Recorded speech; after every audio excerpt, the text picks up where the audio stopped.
Hey, it's Sparky, Fifer, 1250 AM, The Fan, here in beautiful Hales Corners, Wisconsin. Over there, he is Nathan Marzion, Bucks super fan. As we do Green and Growing, the podcast talking Bucks basketball and NBA basketball for the most part. We do it a couple of times a week, normally on Monday nights and Thursday nights, and then it's available for you on Tuesday and Friday mornings. You can always download it on your Odyssey app. And if that is not something you can do, then wherever you download your favorite podcast at. I'm a big fan of the Odyssey app because then you can also go to the 1250 portion of the Odyssey app and listen to all the recent interviews I've done. Tim Dillard this week, talked to him, our weekly talk about the Brewers.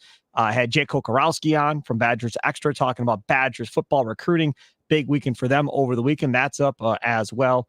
So go check that out too when you're on the Odyssey app. And then, of course, the Odyssey Sports YouTube page where we are live streaming as well from time to time. These videos will live there too if you search for Green and Growing or Kurt and Long if you're a Packers fan. All right, Nathan Marzion, timing of this works out fairly well. Earlier today, news breaks from Shams Charania of The Athletic concerning your Milwaukee Bucks. What say you, Mr. Marzion? Yeah, so Shams said that Khris Middleton underwent successful surgery on his right knee shortly after the playoffs to address an issue that plagued him this past season.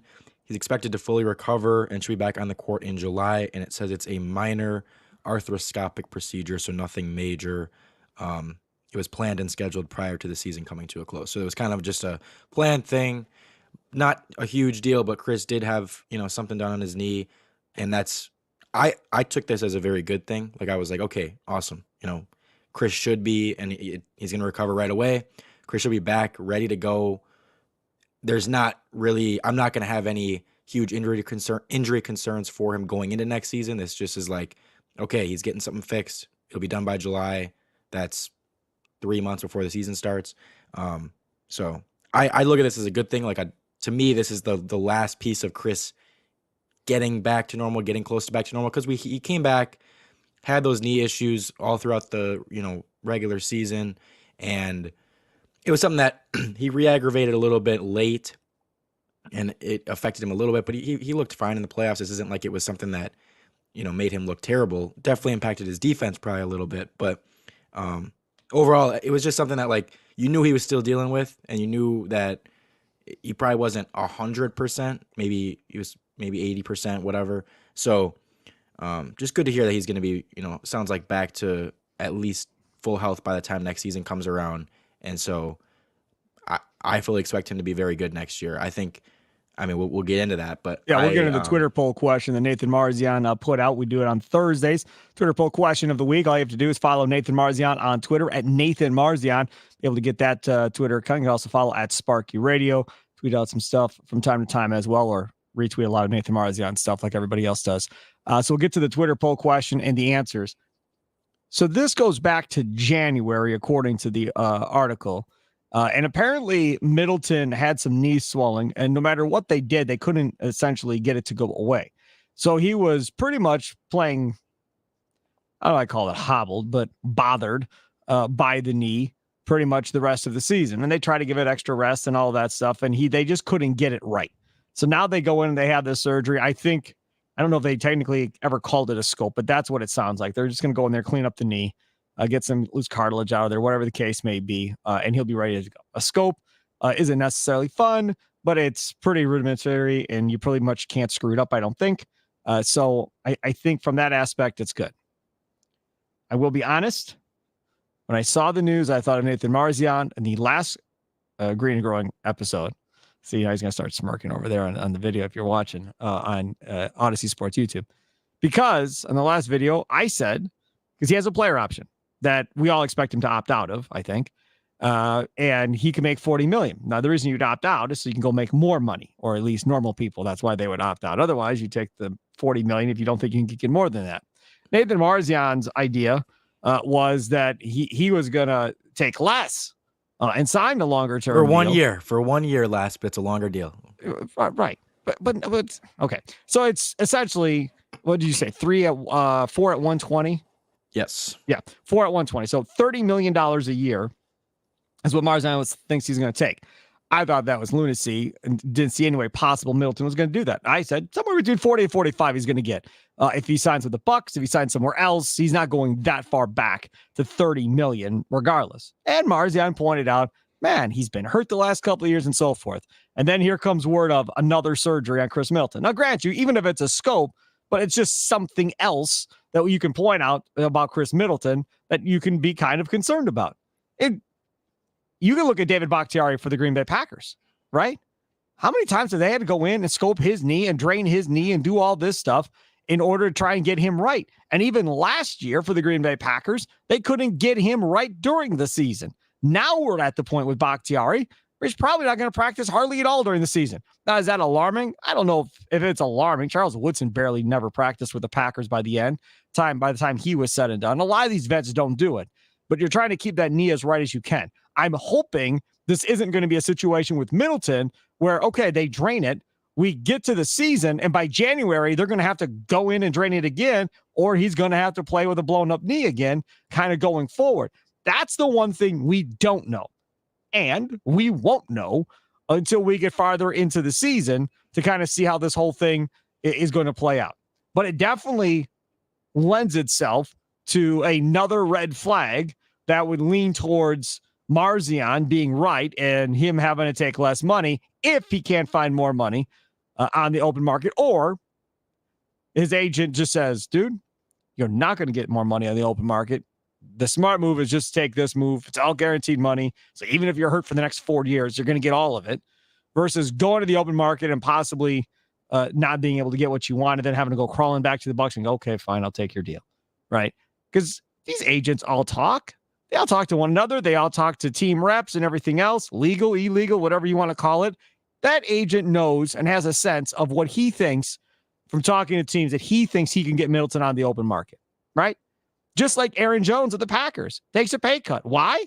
Because his agent's like, you're not going to get this deal anywhere else. And then you see Dalvin Cook get released today by the Vikings. Why? Part of it, a good part of it, is financial because of the running back situation. So all of this will factor into what Middleton's going to do. With that, we have some other Bucks news too before we get to the Chris Paul stuff concerning Bucks assistant coaches. This is just cracking me up. It really is. This is a coaching staff they're putting together for Adrian Griffin, but we'll get to that momentarily.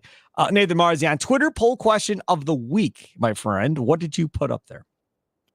All right. So the question is, over the next few years, because again, we're kind of assuming they already had rumors of it that regardless of how much it is, it sounds like Khris will probably get a 3 to 4 year deal done this offseason. That's very likely in my opinion. So we're going to have Khris going forward. Not sure how much yet, but the poll of the week, how close do you think Khris Middleton will be to prime form over the next few years? And the options are he will be in prime form, which only got 9%. Very close to prime form, so about 90% of his full self. That got 38% of the votes. Kind of close to his prime form, about 70% of his self. That got 44%.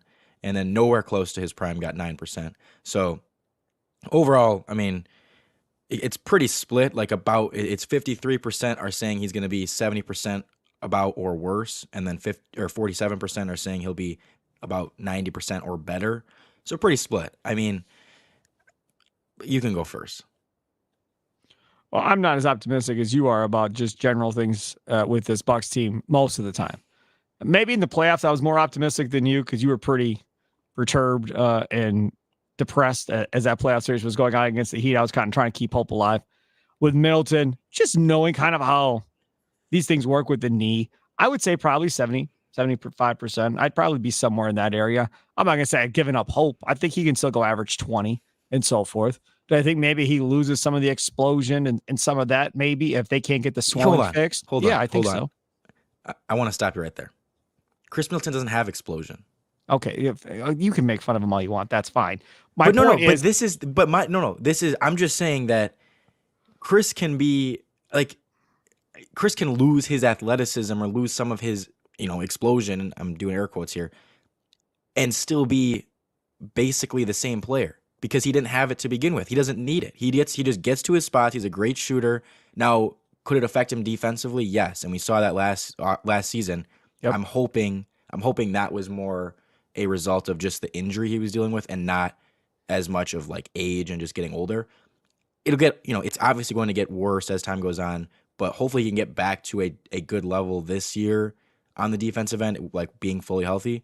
But I hear that a lot where it's like, oh, well, he's going to lose some of his, his burst or his athletic. And it's like, he doesn't really need that to begin with. He's not, that's why I'm confident going forward with him, is because we saw it last season. Last season, he, towards the end of the year, was playing hurt, didn't look great on the defensive end, but he still gives you 22, 6, and 6 on the offensive end. In the playoffs, he was, when Giannis came back, and he still might have arguably been our best offensive player.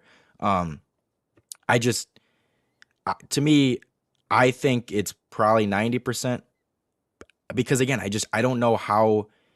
I think he can lose something on the defensive end. I don't know how his offense will be that impacted by these injuries and by age, because he doesn't play like a young player. He doesn't play like a athletic guy who needs that, that burst and that type of athleticism. It's just like but as you have pointed out, Marzion, the reason they missed him in that Celtics series, year previous, was because they needed somebody that could kind of create his own shot and get his own shot.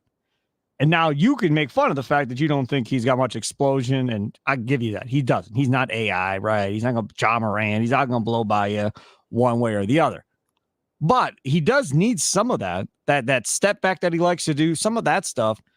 That could be hampered a little bit if that knee isn't right. I mean, look, Bakhtiari's an offensive lineman, okay? So, yes, there is some movement, but that's not the same as a basketball player that relies on their knee even more than, say, an offensive lineman does. It would be like getting a wide receiver or a running back hurt with a knee injury because of what you're asked to do cutting left to right. Whether you're fast or not fast, you're still making that movement with your knee, and that stop, if you're trying to stop to make a pull-up or whatever the case may be. That is what I'm talking about. That's where I get a little bit of a concern. And he didn't necessarily complain about shooting pain or anything like that, just more uncomfortable and having to deal with it. So that's the one thing that, like I said, we don't know. Maybe they'll clear it out here. They'll scope it. And then by January, we're still good. And we're good throughout the year. My only hesitancy is more times than not, when you start dealing with stuff like this, it doesn't go away. And you're constantly having to get it scoped because fluid's building up in it. So we'll have to wait and see. I'm hoping that's not what the case is, though. I want to ask you, do you think, because these options were both even at 9%, would you put the odds greater of him being his prime self or him being bad to the, like, not even close to his prime self, like falling off? No, like I said, it's like 75%. So, but which one, like, if you had to bet on one of those two things to happen, which would you be more comfortable betting, that he is his prime self or that he's nowhere close to it? Oh, he's closer to his prime self. 75% is close. So yeah, I would say closer to his prime self. He's not going to be trash. I mean, yeah, because that's what I'm saying is. But there's how many percent voted that he was going to be trash? Like 5%, 6%? Well, but I'm saying only 9% said nowhere close, and then 9% said his prime form. So I'm like, okay, to me, I think it's much more likely that he's his prime self, because again, we saw him hampered last year, still dealing with injury, and he still was putting up good numbers at the end of the year. And it's like, I fully believe that, if he comes back totally healthy, I don't know why he wouldn't be, really good. I'm not saying he's going to be exactly what he was for sure, but I could see that being a possibility. And we know what he gives you offensively. Now the defense is more of a question mark as he gets older, but like I said, offensively, it's just like he's going to give you 20 to 23. Still. Yeah. And it's like, that's what you need. You need a 20-point per game guy that can get into his own shots, get to his spots, hit those mid-rangers, hit threes, and he'll give you some playmaking too. He gets you the 6 assists a game.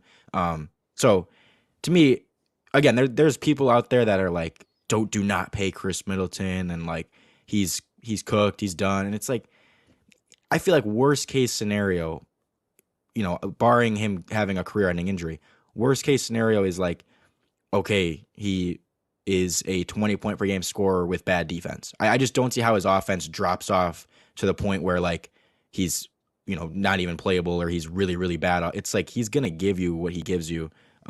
So I'm not worried about it at all. I'm excited to see him next year. I think he's gonna be awesome. Before we get to the next topic, which is concerning Chris Paul, Looks like he's going to be waived by the Phoenix Suns coming up here soon if they can't figure something out trade-wise or otherwise. I want to talk about these two latest names popping up here. Now, we knew about Terry Stotts coming back, and we talked about on the last Grading Going episode that he's probably the first head coach to come back as an assistant coach in Milwaukee for the Bucks. And now here's Joe Prunty. Now, he was an interim kind of head coach, but mainly an assistant nonetheless. Now we're talking about Joe Prunty coming back as an assistant as well. So you have Prunty, a former Bucks coach, Stotts, a former Bucks coach, Griffin, a former Bucks coach, who's now the head coach as well. And then you get Mutombo, the assistant, not Dikembe. You get Mutombo, the assistant who was under Monty Williams in Phoenix. I know nothing about this dude. Nothing at all. I don't know what he specializes in. I don't know what his strengths are. I know nothing. So I can't offer you anything on this. On Prunty, kind of like Stotts. We're talking about offense, right? Drawing up plays out of timeouts, doing that type of stuff. He did that for Kidd. So that kind of is his forte. So I know for sure you got two offensive-minded guys in Prunty and Stotts to help Adrian Griffin with the offensive side of the ball, whether it be coming out of timeouts, whether it be whatever the case may be. And Prunty knows something about Giannis because Prunty was here with Kidd. So there's that too. And Middleton. You know something about Middleton. So he's got kind of an idea of what he's getting himself into with the two main players. I would assume Giannis and Middleton are happy to have Prunty back. I've never heard anybody say a bad word about Joe Prunty. So I'm assuming they're good with that as well. I like the hire of Prunty. I love the hire of Terry Stotts. I think Griffin is doing a nice job putting together a staff, or John Horst, whoever's putting the staff together. I think they've done a nice job so far. Yeah, absolutely. It was something that I was definitely happy to see. Again, I don't know anything about the other guy, but Prunty was like, okay, awesome. We know he's more of an offensive guy. We know he has experience with this Bucks team. Giannis, I know, likes him because there's videos of him, before the games, he would go up and say hi to him and hug him and all that stuff. Yep. So Giannis has to be happy to have him back. And, I have to imagine Khris does too. So, yeah, not much to complain about. I mean, again, as I said on the last podcast, it's like if you were iffy about the Adrian Griffin hiring, because the only questions were lack of experience and the offense. Well, Right. He got two offensive assistants. He got guys that have a lot of experience, and it's like this should at least make you feel better about it. So definitely, I think good hires. If they said, and maybe I missed it, have they said anything about Oppenheimer coming back? Yeah, he's coming back. He is coming back. So him and one other guy, I don't remember who it was. They announced that they were coming back. Okay, I missed it then. Well, good. Because Oppenheimer is like Giannis's personal assistant coach that works with him in Greece and everything else. So that is good. I like that. So you have Oppenheimer, you have Stotts, you have Prunty, three guys that I think are all good things for the Bucks. A guy coming from the Suns under, I would say, a pretty good coach. Maybe you didn't want him as a head coach of the Bucks, but Monty Williams has won at both stops he's been at. It took a Suns team that wasn't very good when he got there and turned him into a finals team. So I think having somebody coming from that system is also good. And that guy helped game plan against Giannis too, just like Adrian Griffin did. So having another guy like that is good. I don't know how good Griffin's going to be, but I like the coaching staff so far. And Vin Baker is the other one that's staying. That was confirmed. And who doesn't love Vin Baker? A Buck true and always paying his due. Started off in TV, gets to end up in the coaching staff. I don't know how much of a relationship there is, if any at all, between Baker and Griffin, but good. Because, again, like having him here, I think he's good for the big men to work with kind of going forward.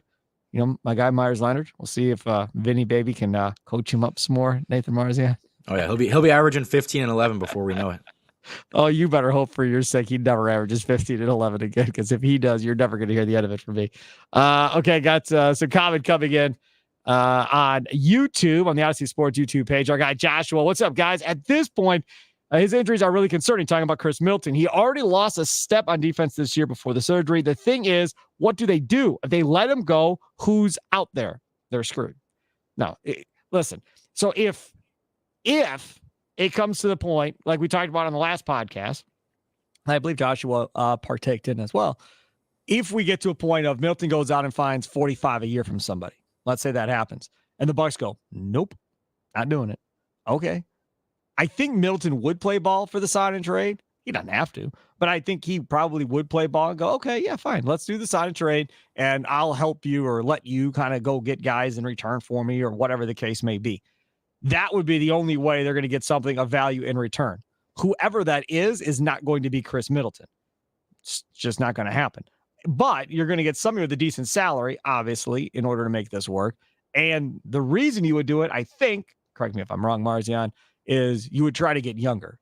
So you would try to get a young guy with some sizable upside with a pretty good ceiling that you can kind of develop and bring along with Beauchamp and then whatever you do with your draft pick this year.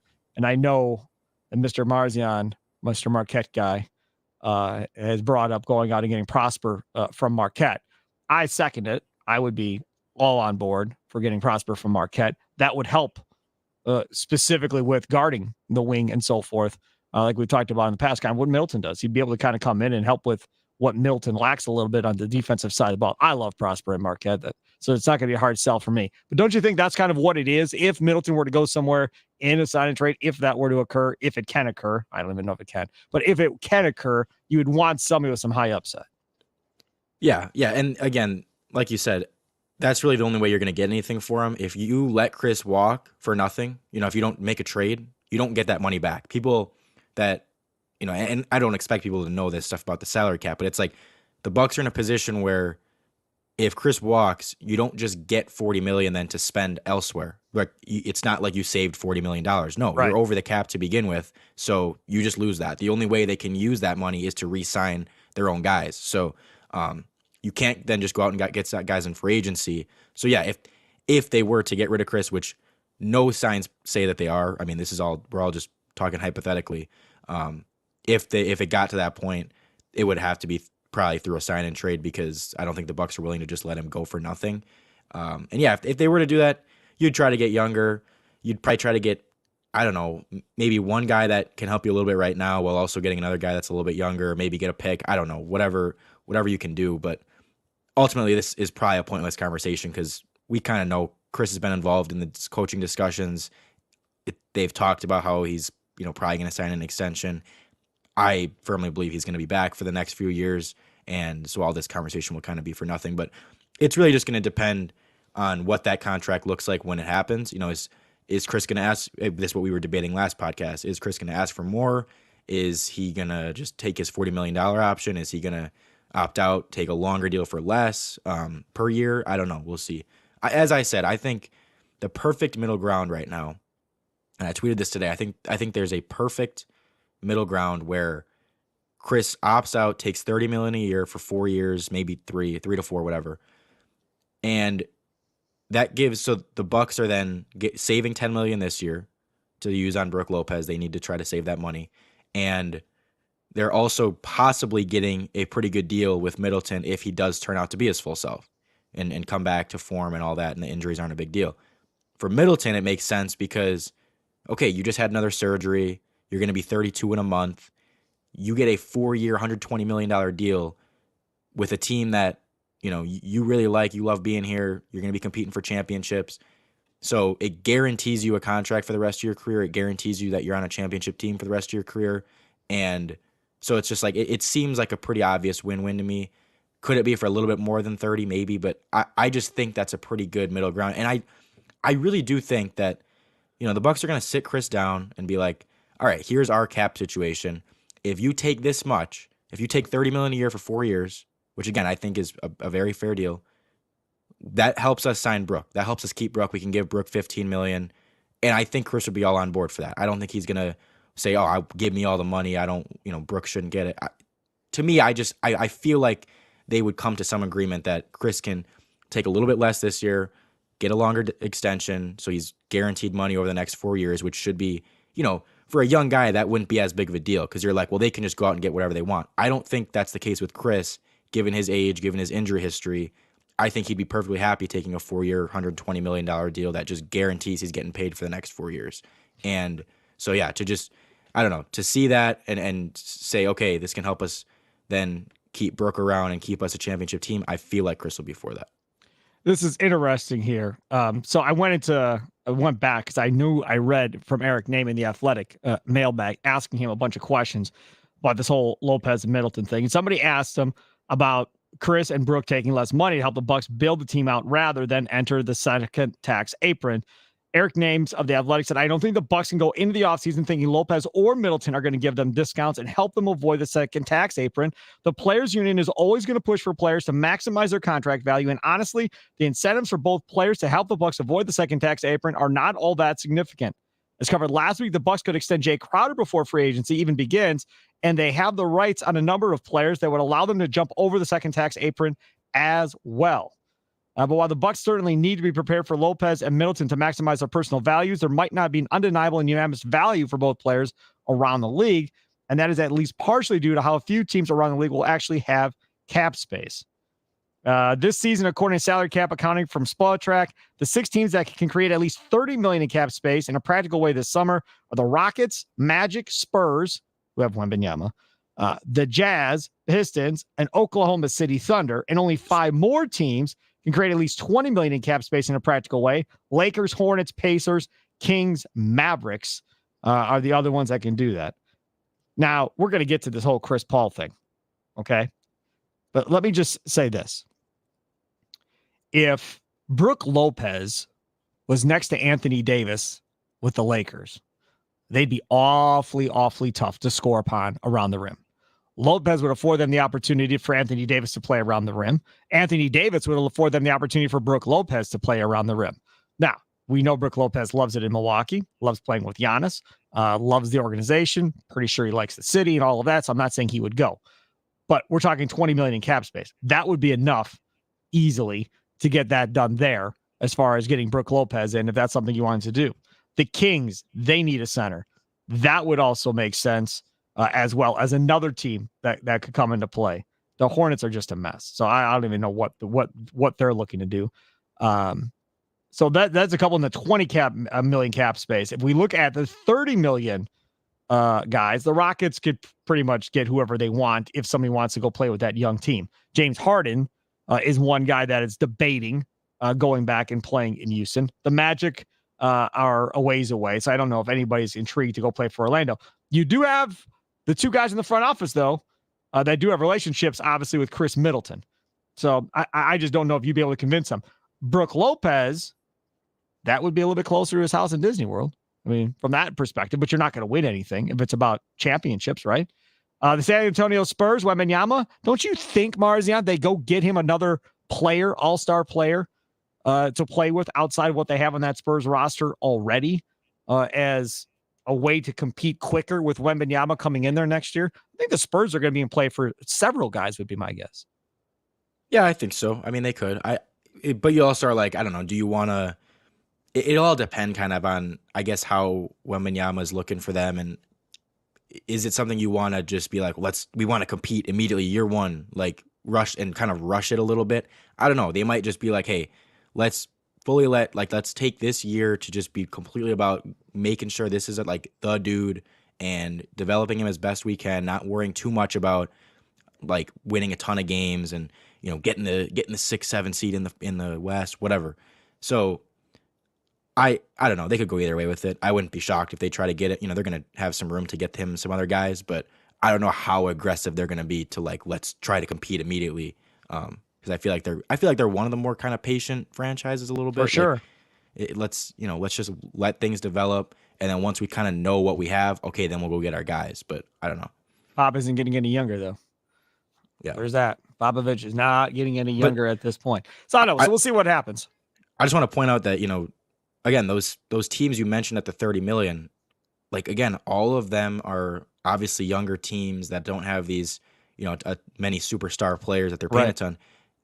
And that's why I'm like, I just don't see a team giving Khris that much, because all those teams that can give him, you know, even close to 40 million will be those younger teams that it's like, why would they want to go pay Khris Middleton that much money? I just don't see how that matches up with what they're trying to do. Like if there was a team that somehow had the cap space and, you know, if the Lakers had a little bit more cap space, it was like, okay. And it's like, okay, they can plug him in there and, you know, they were in the Western Conference Finals. That could be their missing piece. Sure. But I just don't see that. There's no team out there that I'm like, oh, that team's going to go get Khris from us, and Khris will go want to, you know, play for that team over the Bucks. So to me, I do think they'll look around and say, okay, you're not, in my opinion, he's not going to get 40 million from anyone. And so it'll be a matter of, okay, do you want to take your 1-year deal with the Bucks for 40 million, or just guarantee you stay with the Bucks and have a contract for 4 years at a slightly lower salary? I just think he would take that for the first year, lower salary. Yep, I got you. I again, I'm still on the other side of this. I can't see him doing it. I just can't. And like a name brought up, the players union is going to be involved too. They're not going to let him go that much backwards, but we'll see. All right, here's Chris Paul topic. I got to talk about this. How much of an impact can Chris Paul still have on a team at this point of his career? As it looks like he's going to be waived or traded here by the Phoenix Suns. I think they have until June 28th to kind of figure out what they want to do here. Then the other is, would he be a good fit for the Milwaukee Bucks? And there was a report out that the Bucks may be one of the teams that are interested in Chris Paul as well. I'll let Marzion start because I want to see his thoughts on Chris Paul before I say mine. Go ahead, Nathan Marzion, and follow him on Twitter at Nathan Marzion. Look, I'm not a Chris Paul fan, but that doesn't mean I think that he has no value, that, a team can't get him and he can be a valuable addition to them. The dude had, pretty much every year he's going to average about 9 assists a game, 10 assists a game, a couple turnovers. Like he's going to be a really good ball handler, floor general for your team. And as far as the Bucks go, it's important to note that like the Bucks can only get him either at a minimum, correct, or if they keep the tax pyramid level with that $5 million tax pyramid level. So at those prices, yes, I would take him, because to me that's just like almost a free, floor general for the Bucks. It's like, okay, like a veteran floor general that you can put alongside Drew. And again, do I like Chris Paul? No, but I think that that's kind of a no-brainer to me at that price. I don't think it's going to happen. I don't think he's going to be making that little. Is he what he once was? No, but I for sure think he can still be of value to someone that is looking for a ball handler like, us, the Celtics, a team like that, maybe the Lakers. I mean, I'm sure if he doesn't come back to the Suns, he'll probably end up with the Lakers. But, again, 9 assists, 2 turnovers, that's kind of what he's always going to give you. And that's a valuable thing to have, is just a guy that can consistently put up those numbers. And he'll give you some scoring too. He's going to average like 14 a game. I mean, he's not some complete scrub. No, I like Chris Paul because he promotes the PBA tour. Big fan. Pretty good bowler too. Yeah, big fan of that. So I like Chris Paul from that perspective. I think Chris Paul's a decent player. I agree with you. If it's a minimal type deal, which it would have to be for the Bucks, I'm good. I questioned offensively what this would look like a little bit. Holiday would obviously have to play the 2 as far as defending the 2. Paul would have to defend the 1. They don't need Chris Paul's leadership. I think Boston would be perfect. If you want to talk about somebody that could go in there and kind of help, kind of get Tatum and Brown in line and going in the right direction at the right time, Paul could be that. I do. I think he could really maybe be their missing piece, that one vet that could come in there and help those 2 younger dudes kind of get over the hump a little bit and maybe get them a ring. If I'm Chris Paul, I'm ring chasing. I need a damn ring. So I'm going to go wherever I think I can win a ring. If I got to play for minimal money, then I'm going to go where I think I can have the best chance to win a ring. I'm sorry. I know he's friends with LeBron. I get all that. If I'm him, I can't look at those 2 and go, oh yeah, they'll be healthy all year. Oh yeah, they'll be there when I need them.